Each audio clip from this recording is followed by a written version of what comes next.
السلام علیکم ناظرین، میں ہوں نوید الہی، آپ دیکھ رہے ہیں پروگرام کار سرکار۔ ناظرین، آج ہم تین چار موضوعات پہ بات کریں گے، دو قومی موضوعات، ایک معاشرتی اور ایک انفرادی۔ اور پہلا تو یہ ہے کہ کل بلوچستان میں ایک دہشت گردی کا ایک بڑا واقعہ ہوا، اس پہ ہم بات کریں گے کیونکہ یہ واقعات دن بدن بڑھتے جا رہے ہیں، خاص طور پہ بلوچستان میں اور قبائلی علاقوں میں۔ دوسرا جو اچھی خبر تھی وہ اس کے بات کریں گے، آئی ایم ایف کا بڑا ٹائملی اپروول ہوا ہے جس سے ہمارے اکانومی کو تھوڑی تقویت پہنچ رہی ہے۔ تیسرا واقعہ جو ہے، یہاں پہ ایک اندوناک واقعہ ہوا کل بھاٹی گیٹ میں، آگ لگنے سے ایک مکان میں 10 لوگ ہلاک ہو گئے، اور یہ ہمارے جو سیفٹی کے جو اصول ہیں ان پہ بات کریں گے، یہ کیا ہو رہا ہے یہاں پہ۔ اور چوتھی بات جو اگر ٹائم ہوگا اس پہ ہم ضرور یہ بات کرنا چاہیں گے، یہ جو مائکرو لینڈنگ ہے، پیسے دے رہے ہیں ایپ کے تھرو، اس پہ ایک واقعہ ہوا، پریشر میں آ کے ایک شخص نے خودکشی کر لی کیونکہ وہ چند ہزار روپے واپس کرنے سے قاصر تھا۔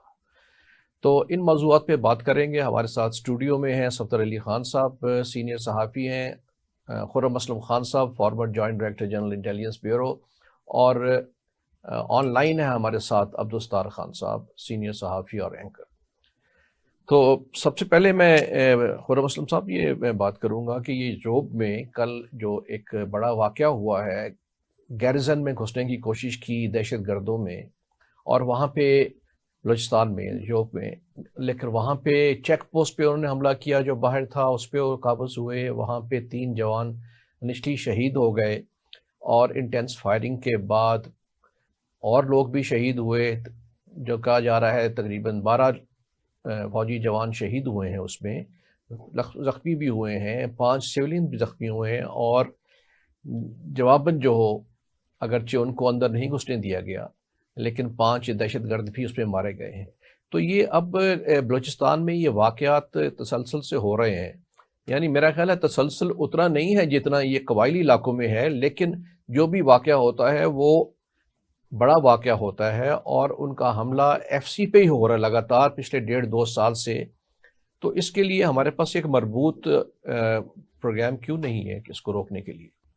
لیکن سب سے پہلے ہمیں دیکھنا ہوگا کہ بلوچستان میں جو ہے 2 سٹریمز ہیں جو کہ ٹیررزم، ایک تو ہے ٹی ٹی پی یا ریلیجیس موٹیویٹڈ آپ کہہ لیں، وہ ایک گروپ ہے جس پہ ٹی ٹی پی، القاعدہ تو پہلے تھے، اور اس کے بعد آئی ایس بھی اور سیکٹیرین وائلنس بھی۔ یہ زیادہ تر کانسنٹریٹڈ ہے رہا Pashtun dominated areas of Balochistan. دوسری ہے وہ یہ بلوچ سب نیشنلسٹ کی انسرجنسی ہے، وہ بلوچ ڈومینیٹڈ ایریاز میں زیادہ ایکٹیو یہ ہے۔ یوب بھی تو پشتون ڈومینیٹڈ ہاں جی، ایریا ہے، کوئٹہ یوب جو ہیں جی یہ ہاں، پشتون ڈومینیٹڈ یہ ایریاز ہیں۔ یہاں پر جو 2013 اور 14 سے یہاں پہ اس قسم کے واقعات شروع ہوئے تھے۔ سب سے پہلے یہاں 3 ایف سی کے یا لیویز کے، مجھے اب سے یاد نہیں رہا، انہوں نے سر قلم کر دیے تھے، اور اس کی اپروکسیمیٹی ہے ود ساؤتھ وزیرستان، اور یہ ہمیشہ سے ادھر سے ونریبل رہا ہے۔ وہ جو ایریا ہے وہاں پر بڑا بڑا تو ان ایکسیسیبل ماؤنٹینس تو ریجن ہے جہاں پہ یہ تو آپ یہ کہنا چاہ رہے ہیں کہ کیونکہ یہ پراکسیمیٹی ہے ود ٹرائبل ایریا، تو زیادہ چانسز یہ ہیں کہ ٹی ٹی پی اور افیلیٹڈ گروپس آپریٹ کر رہے ہوں گے؟ جی ہاں، وہ وہاں سے، کیونکہ جو پشتون ایریاز ہیں بلوچستان میں، وہاں پر ایز پر سے وہاں پر وہ ٹیررزم کا کوئی ایسا ہمیں یہ نہیں دیکھا کہ لوکل وہاں لوگ ہیں وہ اس میں کوئی شامل ہوئے ہوں۔ زیادہ یہی ہوتا ہے کہ باہر سے ہی آتے ہیں، اور یہ ساؤتھ جو ہے وزیرستان سے۔ ایک تو یہ اچھا، دوسرا یہ ہے کہ ہم دیکھتے ہیں، آپ نے جیسے کہا کہ تسلسل سے، اتنے تسلسل سے، لیکن کہ ہر دن کوئی نہ کوئی واقعہ ہوتا ہے، چاہے وہ پشتون ڈومینیٹڈ ایریاز میں ہو یا وہ یہ بلوچ ڈومینیٹڈ ایریا۔ ایک یہاں پر یہ تاثر یہ تھا کہ شاید ان کا آپس میں کوئی نیکسس بھی بن چکا ہے کہ ٹی ٹی پی کا اور یہ بلوچ یہ سب نیشنلسٹ کا، لیکن میرا خیال ہے کہ یہ بڑا فار فیچڈ ہے، اس کی کوئی کنفرمیشن کسی دونوں طرف سے نہیں ابھی تک آئی، انہوں نے کوئی کلیم نہیں کیا۔ ابھی حال ہی میں ٹی ٹی پی نے یہ بلوچستان میں اپنے 2 یہ پروونسز یا جسے کہتے ہیں ولایت کہتے ہیں، وہ انہوں نے یہ بنائے ہیں اور وہاں پر امیر اور باقی وہ کیبنٹ بھی انہوں نے تو اپوائنٹ کر دی ہے، اناؤنس کر دی ہے انہوں نے. تو وہ اصل میں یہ ہے کہ وہاں پر بلوچ ڈومینیٹڈ ایریاز میں سیکٹیرینزم کافی تھا. وہاں پر لشکر جنگوی جو بہت زیادہ فعال تھی. جی تو وہ بھی تو ٹی ٹی پی کا حصہ ہی ہے نا. جی ہاں، نہیں وہ اس میں ہے کہ اس میں عالمی جو لشکر جنگوی ہے. اور دیکھیے یہ جو اتنا کوئی بلیک اینڈ وائٹ میں نہیں ہوتا، دہشت گردوں کی چیزیں یہ سب ڈھکوسلے اور دھوکے کے لیے ہوتے ہیں کہ ولایت بنا دی، کیونکہ اس پہ انٹیلیجنس رپورٹس بھی ہیں، سرکمسٹانشل ایویڈنس بھی بتاتی ہیں. فار ایگزامپل آپ دیکھیں کہ یہ جو ایف سی کے اوپر بلوچستان میں حملے ہیں، اس کے جو پیٹرن ہیں اور اس کے جو موڈس آپرینڈائی ہے یا طریقہ کار ہے، آپ دیکھیں وہ کتنا ملتا جلتا ہے. حتیٰ کہ جو ویپنز ہیں وہ بھی ملتے جلتے ہیں. جب سے امریکنز گئے ہیں افغانستان سے اور ان کے ہاتھ میں یہ بلیک مارکیٹ میں آئی ہیں سنائپر گنز اور یہ نائٹ ویژن گوگلز وغیرہ، تو یہ سب کے پاس آنا شروع ہو گئے ہیں. اور یہ کہا جاتا ہے کہ ٹریننگ بھی ان کی اکٹھے افغانستان میں ہو رہی ہے. اور کچھ لوگوں کا صاحب یہ کہنا بھی ہے کہ یہ ایک دوسرے کے لیے بھی واردات کر دیتے ہیں جہاں پہ ان کی ایکسیس ہے. جیسے ابھی افغانستان میں ان کا ایک لیڈر مارا گیا ہے، طارق نامی، کل ہی اس کو مارا گیا ہے، جو کہ داسو میں جو اٹیک تھا چائنیز کا پہ، اگرچہ اس کا تعلق جو ہے وہ ٹی ٹی پی سے تھا، لیکن اس نے ان کے بہاف پہ وہاں پہ ماسٹر مائنڈ تھا کرنے کا. تو اس لیے ان کا کنیکشن تو بڑا واضح ہو رہا ہے وہاں پہ. دیکھیں یہ بڑا یہ پیچیدہ تو معاملہ اتنا آسان نہیں ہے کہ اس کو ہم ایسے کہہ کہ ایک اور نب پہلے سے یہ بھی تھی کہ ٹی ٹی پی انڈین یہ اسپانسر ہوگی شاید، لیکن ابھی تو وہ افغان طالبان ادھر بیٹھے ہیں وہ ان کی پروٹیکشن میں. تو کیا افغان طالبان بھی انڈیا کی پراکسی کی ایکسٹینشن ہے؟ تو یہ ہمیں اتنی بہت سمپلسٹک چینج ہوتے رہتا ہے، اس میں ہمیں نہ سمپلسٹک نہیں ہے کرنا، نہیں بڑا کمپلیکیٹڈ ہے لیکن واضح ہو رہا ہے بڑا. اچھا لیکن دوسرا یہ ہے کہ یہ بلوچ جو سب نیشنلسٹ ہے وہ کبھی سیکٹیرین یا ریلیجیس گروپس کو اپنے ساتھ وہ کہ ملائیں گے نہیں، ورنہ تھے وہ تو ٹیک اوور کر لیں گے. اور وہاں پر ان کی اپنی جو آبجیکٹیوز ہیں ان کو وہ ہرٹ ہوں گے. تو وہ یہ بات اچھا میں یہ ستار خان صاحب سے بھی ان کی ویوز دینا چاہوں گا. یہ جو دہشت گرد تنظیمیں ہیں ان کا آپس میں یہ شروع میں اگر آپ کو یاد ہو جب ٹی ٹی پی وجود میں آئی ہے، طالبان افغان طالبان موجود تھے اور القاعدہ یہاں پہ آئی ہے، تو کہا جاتا تھا آپس میں روابط نہیں ہے کیونکہ یہ تو ریجنل پارٹی ہے، ان کے عالمی ایجنڈے ہیں القاعدہ کے. لیکن آپ نے دیکھا کہ ساروں نے آپس میں دی جوائنٹ ہینڈز اور ایک دوسرے کی امداد کرتے رہے کیونکہ ان کے اہداف ایک تھے، ہدف آگے ایک تھا. اپنے آبجیکٹیو چینج ہو سکتے ہیں لیکن ہدف ایک تھا، اس لیے ایک دوسرے کی مدد کرتے رہے. ستار خان صاحب آپ کے اس کے بارے میں کیا ویوز ہیں؟ بلوچستان کی بات کرتے ہیں نا تو بلوچستان میں انسرجنسی بھی ہے اور ٹیررزم جسے کہہ لیں آپ، انتہا پسندی، وہ بھی اپنی جگہ پر پنپ رہی ہے.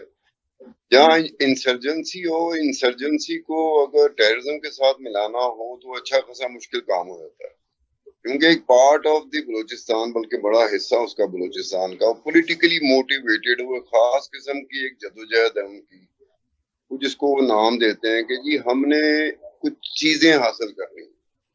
اب وہ جو چیزیں حاصل کرنی ہیں وہ اس کو کسی حد تک اٹانومی بھی کہا جا سکتا ہے، لیکن اٹانومی نہ دی جا رہی ہو تو ایک حد سے آگے چلے جاتے ہیں. اس کے ساتھ ساتھ یہ ہوتا ہے کہ فائدہ یہ ہو جاتا ہے کہ ٹیررسٹ کو فائدہ ہو جاتا ہے یا ٹی ٹی پی کو فائدہ ہو جاتا ہے. ٹی ٹی پی سے ایفیلیٹڈ جو ہیں ان کو فائدہ اس لیے ہو جاتا ہے کہ گراؤنڈز بننی شروع ہو جاتی ہیں.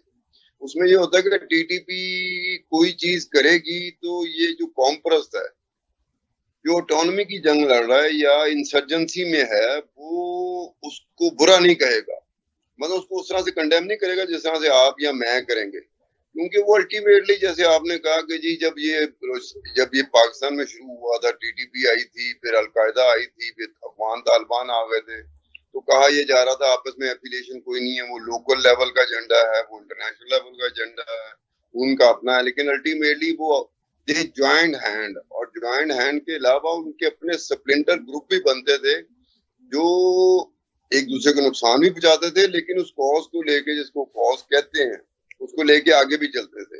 اب بلوچستان کو ڈیل کرنا اٹ از ویری کمپلیکیٹڈ، کیونکہ نواز شریف پر جو اسٹیبلشمنٹ کا آیا تھا 2013 میں، وہ اسٹیبلشمنٹ کا یہ اعتراض بھی آیا تھا کہ نواز شریف کے پاس اکثریت ہونے کے باوجود بلوچستان اسمبلی میں نواز شریف نے قوم پرستوں کو موقع دیا کہ 2.5 سال آپ حکومت کریں، 2.5 سال ہم کریں گے. تو آپ اس کو ڈیل کرنے کے لیے آپ کو بڑا complicated, Balochistan is a very complicated, کیونکہ انسرجنسی کو ڈیل کرنا اور ٹیررزم کو ڈیل کرنا یہ دو مختلف چیز. یہ بالکل صحیح فرمایا آپ نے. بتا دیا جائے تو پھر وہ بات اس طرح سے بنے گی نہیں. یہ باقی میں ہے ستار صاحب نے بڑا یہ اہم جو نقطہ اٹھایا ہے. میں صفدر علی خان صاحب سے، ستار صاحب یہ اس طرح توجہ مبذول کرا رہے ہیں کہ ٹھیک ہے انسرجنسی اور ٹیررزم تو چل رہا ہے، لیکن اس کے جو باقی سیاسی حل ہیں اور جو ان کے مسائل ہیں ان کے اوپر، جیسے انہوں نے مثال دی کہ جب وہ نواز شریف پاور میں آئے تو اپنی میجورٹی کے باوجود انہوں نے وہاں پہ 2.5 سال کے لیے قوم پرستوں کو حکومت کرنے کی لیے کہا تاکہ ایک وہاں پہ مصالحانہ کردار ادا سکے اور وہ بھی مین سٹریم میں اپنے آپ کو محسوس کریں. تو اس پہ کیا اقدامات ہونے چاہیے کہ یہ چیزیں ڈیفیوز ہو جائیں، کیونکہ یہ جو انسرجنٹ ہیں یہ نمبر میں بہت کم ہیں اور اب وہ ان کو طریقہ کار جو ہے وہ ایک ہی ہم استعمال کر رہے ہیں، تو دوسرے طریقہ کار بھی ہیں استعمال کرنے کے، تو اس پہ کیا کرنا چاہیے؟ جی بہت شکریہ ڈاکٹر نوید علیہ صاحب. دیکھیں کوئی بھی دنیا کے ہم پوری اسٹڈی کر کے دیکھ لیں، جتنی بھی دنیا میں اس طرح کی سول تحریکیں چلی ہیں یا کوئی جنگیں ہوئی ہیں، تو ان میں ہمیشہ آفٹر آل بات چیت سے ہی معاملات حل ہوتے ہیں. اور جو بنیادی حقوق ہیں جن کی وجہ سے لوگ ٹیررزم کی طرف راغب ہوتے ہیں، کیونکہ یہ اس میں کوئی شک نہیں ہے کہ یہ فنڈڈ تو غیر ملکی ہوتی ہے، لیکن چارہ تو پاکستانی قوم ہی بنتی ہے دونوں طرف سے. تو جب تک ہم ان کے جو سیاسی حقوق ہیں یا بنیادی حقوق ہیں ان کی طرف ان کو مد نظر نہیں رکھیں گے، ان کی طرف نظر نہیں دوڑائیں گے اور اپنا ادھر توجہ نہیں کریں گے، تو یہ مسائل ختم نہیں ہوں گے. یہ ہماری پاک افواج آپ دیکھیں پچھلے 3 دہائیوں سے یا 4 دہائیوں سے مسلسل قربانیاں دے رہے ہیں، اور اتنے مشکل حالات جہاں پر معاشی اور انسانی دسترس بھی حاصل نہیں ہے انہیں، وہاں پر ہمارے جوان جو ہیں وہ دن رات اپنی جانوں کے نذرانے دے رہے ہیں اور وطن کے دفاع وطن کی ڈیوٹی سر انجام دے رہے ہیں. بالکل. تو یہ حالات ہم جتنے دیر مرضی کھینچ لیں، دی اینڈ اس کا یہی ہے کہ ہمیں ان کی جو بیسک مطالبات ہیں جن پہ جو کہ ایک انسانی بنیادوں پر استوار ہوں، نہ کہ وہ لسانی ہوں، نہ ہی وہ کوئی مذہبی ان میں کوئی عنصر ہو. جو انسانی ضروریات ہیں، مثلا تعلیم ہے، ٹرانسپورٹ ہے، صحت ہے، اور اس طرح جو رہائش کا انسان کا بنیادی حق ہے کہ اس کے پاس رہنے کے لیے گھر ہو، ٹرانسپورٹ ہو. تو یہ بیسک جب تک مسائل ہم اپنے فاٹا کے علاقے، جو سابقہ فاٹا ہم جسے کہتے ہیں، جو اب تو ان کا نظام ہو چکا ہے اور اس میں بھی اب تقریباً 5-6 سال کا عرصہ گزر چکا ہے. ٹھیک. تو جب تک ہم ان کے یہ بنیادی مسائل حل نہیں کریں گے تو ہم یہ جنگ میں نہیں سمجھتا کہ ختم کر سکیں. جیت تو رہے ہیں ہم، کہ کوئی بھی اللہ کا شکر ہے کہ ان کو آج تک کوئی ایسی دسترس حاصل نہیں ہو سکی جس سے وہ پاکستان کی کسی ہمیں یہ اقدامات آپ صحیح کہہ رہے ہیں کہ بنیادی حقوق کا بھی خیال کرنا چاہیے. اور میرا خیال ہے کہ ایک بہت ہی معمولی سا نمبر ہے جو اس طرح ہتھیار اٹھا کے کر رہا ہے، لیکن ان سے بھی بات چیت کر کے جو تو ظاہر ہے کہ سامنے آئیں گے مقابلے کے لیے، وہ تو ایلیمینیٹ ہو جائیں گے. جو بات کرنا چاہیں ان سے بات کرنی چاہیے اور تمام صوبوں کو وہاں پہ بنیادی حقوق جو ہیں وہ ملنے چاہیے، ترقیاتی کام ہونے چاہیے اور میرا خیال ہے میرٹ کا خیال کرنا چاہیے. اسی سے تمام جو مسائل ہیں اس کا حل نکلنا شروع ہو جاتا ہے. تو میرا خیال ہے کہ یہ ٹیررزم کے بھی ملٹی پرونگ ڈے کاؤنٹ جو اسٹریٹجی ہے وہ چلنی چاہیے، جسے کہتے ہیں نا کہ جیسی ابھی چل رہی ہے، اس کے علاوہ جو انٹیلیجنس ورک ہو رہا ہے، لا انفورسمنٹ کام کر رہی ہے، جو ہارٹس اینڈ مائنڈس کی پالیسی ہے وہ بھی ساتھ ہی انٹروڈیوس رہنی چاہیے. اس کے یہ جو واقعہ ہوا یہ تو ظاہر ہے کہ افسوسناک واقعہ ہے. اس میں اب ہمیں ایک اچھی خبر بھی ملی ہے کہ IMF کے جو ایگزیکٹو بورڈ نے اسٹینڈ بائی ایگریمنٹ 3 بلین کا پاکستان کا اپروو کر دیا ہے، اور بڑے عرصے سے ہم جو ہے اس میں اس گمگو کے عالم میں تھے کہ اب ہو یا نہیں ہوگا. تو اتنا لیٹ ہو گیا جس کی وجہ سے یہاں پہ جو مافیاز ہیں وہ ڈالرز کو اوپر نیچے کر رہے ہیں، ایکسپورٹ پہ بڑا امپیکٹ آیا. اور الٹیمیٹلی آپ دیکھیے کہ جو ہی یہ خبر آئی ہے اور ساتھ ہی سعودی عربیہ نے 2 billion deposit $2 billion deposit US$ کی ڈپازٹ دیے, UAE نے 1 بلین کر دیا. تو اس سے ایک دم ایک یہاں پہ ایک پازیٹیو مثبت رویہ نظر آنا شروع ہو گیا. دنیا نے بھی ہمیں نچلے رینک سے نکال کے CCC میں لے آئے ریٹنگ میں. تو صفدر صاحب میرا خیال ہے کہ یہ ایک بڑی پازیٹیو ایک ڈیولپمنٹ ہوئی ہے. اس سے ہمیں اس کے اوپر ہم کیپٹلائز کریں کیونکہ ہمیں ایک یہ بریدنگ سپیس مل گئی ہے. تو اب ہمیں وار فوٹنگ پہ کام کرنا پڑے گا اکانومی پہ, یہ نہیں کہ مل گیا تو اب ریلیکس ہو کے. تو میں تو ہمیشہ یہ کہتا ہوں کہ پہلے تو اپنے جو آپ کے شاہی خرچے ہیں ان پہ قابو پائیں, اور پھر دوسرا جو IMF کی ڈیمانڈ یہ ہوتی ہے کہ آپ اس کو پراپرلی ریگولیٹ کریں, ٹیکسیشن کریں, صحیح جگہ پہ آپ ٹیکسیشن کریں, غلط جگہ پہ پیسے نہ لگائیں. ان ساری چیزوں کا بھی خیال کرنا بہت ضروری ہوگا. ڈاکٹر صاحب آپ بجا فرما رہے ہیں اور بالکل ہی آپ نے درست تجزیہ کیا ہے. دیکھیں کوئی بیماری جب ہوتی ہے نا تو اس میں جب کوئی ڈاکٹر انجیکشن لگاتے ہیں تو انجیکشن پہ 2 طرح کے اثرات آتے ہیں. یا تو اس سے انسان صحت مند ہوتا ہے یا وہ آپ کو انفیکشن کر جاتا ہے, ریئیکٹ کر جاتا ہے. تو پاکستان میں سمجھتا ہوں جب بھی ہم نے IMF سے قرضہ لیا ہے یا ہم نے کسی اپنے برادر ملک سے قرضہ لیا ہے تو اس نے ہمارے معاشرے میں انفیکشن ہی پھیلائی ہے. ہم نے اس سے صحت مند ہونے کی کوشش نہیں کی. ہم اللہ تللے کرتے ہیں, اپنے اخراجات غیر ضروری جو ہیں ان پہ ہم کنٹرول نہیں کر رہے. ہمارا دیکھیں کہ بجلی کا جو کتنے یونٹ ہیں جو ہم فری بانٹ رہے ہیں. اس طرح ہمارے ملک میں سرکاری گاڑیوں کا بے دریغ استعمال ہے, پٹرول ہے وہ بے تحاشا استعمال کیا جاتا ہے. ٹرانسپورٹ جو پبلک ٹرانسپورٹ ہے اس پہ کم سے کم توجہ ہے.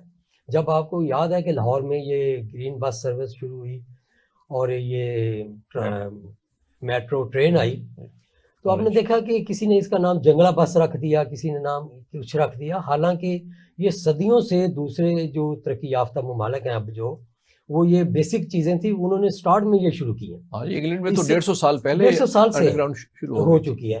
اور ہم ابھی بھی ایک دوسرے کا مذاق اڑا رہے ہیں کہ بھائی یہ تم کیوں کر رہے ہو, اس سے زیادہ ضروری تو یہ چیز ہے, اس سے زیادہ ضروری تو یہ چیز ہے. بھائی ضروری سب بیسک چیزیں سب ضروری ہوتی ہیں.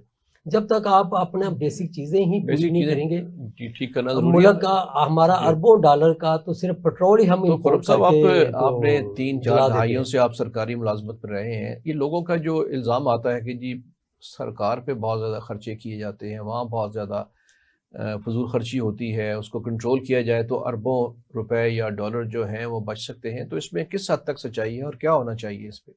دیکھیں جو سرکاری جو اخراجات ہیں جو مشینری پہ ہوتے ہیں وہ زیادہ تر تو سیلریز کے اور یہ پینشن کے. وفاقی حکومت کا جو کل جو خرچہ وہ 500 بلین کا ہے, تو اس میں ہم اور اس میں بھی زیادہ جو حصہ ہے وہ سیلری کا, تنخواہوں کا ہے اور پینشن کا ہے.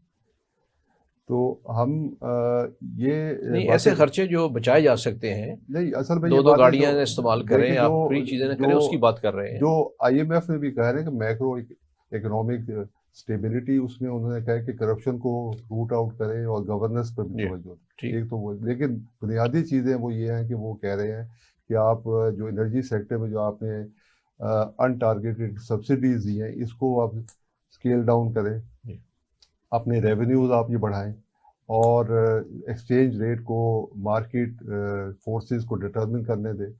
اور یہ بنیادی جو میکرو اکنامک جو ہے. باقی ہے کہ گاڑیاں ڈب کا خریدنی یا نہیں خریدنی وہ تو اپنے ایکسپینڈیچرز کو کہاں سے کٹ ہے کرنا, یہ تو گورنمنٹ اور اس کے گورنمنٹ کی پالیسیز کے اوپر ہے کہ وہ کس شعبے میں جا کر ادھر جا کر تو بچت یہ کرتے ہیں یا اس کو کٹ ڈاؤن کرتے ہیں. یہ گورنمنٹ دیکھنا ہے کہ کہاں کٹ ڈاؤن کرنا ہے. ستار خان صاحب یہ تو اس کی پرائورٹیز ہیں کہ وہ کہاں جاتے ہیں. ٹھیک ہے, لیکن پرائورٹی انہوں نے جب نہ پتا ہو تو ان کو تھوڑا سا انڈیکیٹ بھی کرنا پڑتا ہے. ستار خان صاحب ایک آپٹکس بھی ہوتے ہیں ان حالات میں, چاہے تھوڑی تھوڑی چیزوں سے ہی فرق پڑتا ہو. ابھی چیئرمین سینٹ کے مراعات بڑھا دی گئیں, یا اس طرح کی خبریں آئیں کہ جناب وہ جو عدالت عالیہ رزمہ کے جج صاحبان ہیں ان کی مراعات اور تنخواہیں بڑھا دی گئیں. تو چاہے وہ بڑا منیمل افیکٹ ہوتا ہو, لیکن اس کا جو امپیکٹ ہے عوام کے اوپر وہ سوچتے ہیں کہ یہ کیا ہو رہا ہے. تو میرا خیال ہے کہ اس طرح کے جو فیصلے ہیں آپٹکس کے لیے وہ بھی ٹھیک ہونے چاہیے ان حالات میں، کیونکہ بڑے نازک حالات ہیں۔ ستار خان صاحب۔ نوید صاحب، یہ حکومت یا جو ڈیسیژن میکرز ہیں، بڑی عجیب سی بات ہے کہ ایک طرف سینٹ کا چیئرمین ہے، اس کو مراد دی جائیں لوگ شور مچانا شروع کر دیں، ججز کو مراد دی جائیں تو لوگ شور مچانا شروع کر دیتے ہیں۔ دوسری طرف یہی حکومت ہے، بڑی عجیب و غریب سچویشن بن جاتی ہے۔ اب کچے کا آپریشن ہو رہا ہے، کچے کے آپریشن میں جو راجن پور ڈسٹرکٹ کی پولیس ہے اس کو جو بجٹری ایلوکیشن ہوئی ہے وہ 1,45 کروڑ روپے کی ہوئی ہے۔ اب 1,45 کروڑ میں 1,35 کروڑ تو تنخواہوں میں چلا گیا، باقی راجن پور پولیس کے پاس 10 کروڑ بچ گیا۔ 10 کروڑ سے کیا کر سکے گی؟ کچے میں آپریشن جہاں ہو رہا ہے وہاں ابراہیم لاڈی گینگ ہے، اسحاق جٹانی گینگ ہے، چھوٹو مزاری گینگ ہے، ان کے پاس اینٹی ایئر کرافٹ گنیں ہیں۔ نہیں، لیکن یہ 1 ارب میں ان کی تنخواہیں تو نہیں ہونی چاہیے نا، تنخواہیں تو ریگولر آلریڈی مل رہی ہیں جہاں مرضی پوسٹڈ ہوں وہ۔ بجٹری ایلوکیشن میں یہ بات کر رہا ہوں تو آپ کہہ رہے ہیں نا سیلری اور اس سے ریلیٹڈ جو وہ خرچہ ان کا 1,35 کروڑ روپے ہے۔ ٹھیک ہے جی، بالکل ٹھیک پورے میں بات کر رہا ہوں۔ اب راجن پور میں آپ نے ان کو کچے آپریشن میں ڈال دیا، ان کا سامنا ان لوگوں کے ساتھ ہے، ان گینگسٹر کے ساتھ ہے جن کے پاس اینٹی ایئر کرافٹ گن ہے۔ اب یہاں پر ایک طرف تو چیئرمین سینٹ کی مراد، ایک طرف ججز کی مراد، اس میں تو ٹھیک ہے، سمجھ میں آتی ہے کہ لوگ شور مچائیں گے، لیکن وہ ساتھ ساتھ پیرالل دوسری طرف بھی دیکھیں کہ جہاں ایک ایسا آپریشن ہو رہا ہے جہاں میں سمجھتا ہوں کہ کم از کم آپ نے اس کو اس طرح کا اکوپڈ کرنا ہے کہ وہ جب سامنے والا آپ کے سامنے مقابلے میں آیا ہوا ہے اس کے پاس اینٹی ایئر کرافٹ گن ہے، اور آپ کے پاس جو گنوں کی تعداد ہے، پورا اسلحہ جو آپ کا ہے، جو اکوپمنٹ ہے، جو وہیکلز ہیں، وہ تو تقریباً ایسا ہی ہے کہ آپ کی ہنسی نکل جائے گی کہ یار کچے کے آپریشن میں اس اسلحے کے ساتھ، اس اکوپمنٹ کے ساتھ، اس وہیکل کے ساتھ، اس ٹرانسپورٹیشن کے ساتھ آپ کس طرح مقابلہ کر سکیں گے ان کے بارے میں جن کے بارے میں کہا جاتا ہے امریکی اسلحہ ان کے پاس ہے، اینٹی ایئر کرافٹ گن ان کے پاس ہے۔ تو حکومت کو دونوں طرف سے جا کے یہ دیکھنا پڑے گا کہ وہ کس ایک جگہ پر اس کو پریفر کرتی ہے، جس کو ہم ترجیحات کہتے ہیں نا، ترجیحات میں آپ کو جانا پڑے گا۔ اب سینٹ کا جو چیئرمین ہے اس کو تو ہر بندہ چائے پلانے کے لیے تیار ہے، وہ میرے گھر میں آئے تو میں چائے کے ساتھ ساتھ اسے اور اشیاء بھی فراہم کر سکتا ہوں، کیونکہ چیئرمین سینٹ میرے گھر میں آئے، کوئی جج میرے گھر میں آئے میں اس کی خاطر مدد کروں گا، ٹکا کے کروں گا۔ لیکن اس جگہ پہ، جس جگہ پہ واقعی ضرورت ہے کہ یار ان کو واقعی کچھ ملنا چاہیے تاکہ تھوڑا سا سنبھل کر یہ مقابلہ کر سکیں، وہاں ہمارا رویہ اور ہو جاتا ہے حکومت کا، اور دوسری جگہ پہ اور ہو جاتا ہے۔ اب اس چیز سے ہم نے نکلنا ہے یا ڈیسیژن میکرز نے نکلنا ہے کہ آپ نے ترجیحات اس طرح کی رکھنی ہے کہ جہاں بہت ہی انیویٹیبل ہو جائے، بہت ضروری ہو جائے، وہاں آپ دے دیں، جہاں کوئی ضروری نہیں ہے۔ اب یہ جس طرح کی بات ہوتی ہے کہ جی اگر مراد لی جا رہی ہیں تو وہ آلریڈی اس کے پاس مراد زیادہ ہیں تو اس کو مزید مراد دینے کی کیا ضرورت پڑ گئی؟ خرم صاحب، یہ جو ہم بات کر رہے تھے، آپ نے کہا کہ پینشن کے اور تنخواہوں کے مد میں بہت بڑا بجٹ کا حصہ نکل جاتا ہے، اور میں نے یہ بات کی ستار خان صاحب سے بھی یہ بات ہو رہی تھی کہ جو آپٹکس کے لیے بری چیز ہے کہ آپ ان حالات میں ان کو چیئرمین سینٹ خود اپنے مراد بڑھا لیں، دباؤ آئے تو کم کر لیں، باقی جج صاحبان کے پیسے بڑھا دیں، تو اس طرح کی آپٹکس کو بھی تو روکنا چاہیے۔ جی ہاں، وہ آپ ترجیحات ہونی چاہیے۔ جی ہاں، وہ ٹھیک ہے کہ یہ نہیں ہے کہ آپ یہ اس طرح سے لوگوں کا جو مرائل ہے وہ ہے گرتا۔ جب اکنامک ڈیفیکلٹیز ہیں لوگوں کے لیے، عام شہریوں کے لیے، تو اس میں اگر آپ کوئی خاص طبقات کو زیادہ یہ مراد تو دے دیں، تو ہمارے ہاں جو کہا جاتا ہے کہ ایلیٹ کیپچر ہے، تو وہ اس کو اس بات کی وہ تصدیق کرتا ہے کہ وہ تو ایسا ہی ہے۔ تو اس وقت ایسا نہیں کرنا چاہیے، جب آپ کے پاس سپیس ہو، مانیٹری سپیس ہو، جب لوگوں کو آپ کنسیشنز بھی دے رہے ہوں یا فیسیلیٹیٹ بھی کر رہے ہوں اکنامکلی، پھر آپ یہ چیزیں تو کر سکتے ہیں۔ ٹھیک ہے، تو ناظرین یہاں پہ ہم لیں گے ایک چھوٹا سا بریک، ہمارے ساتھ رہیے گا۔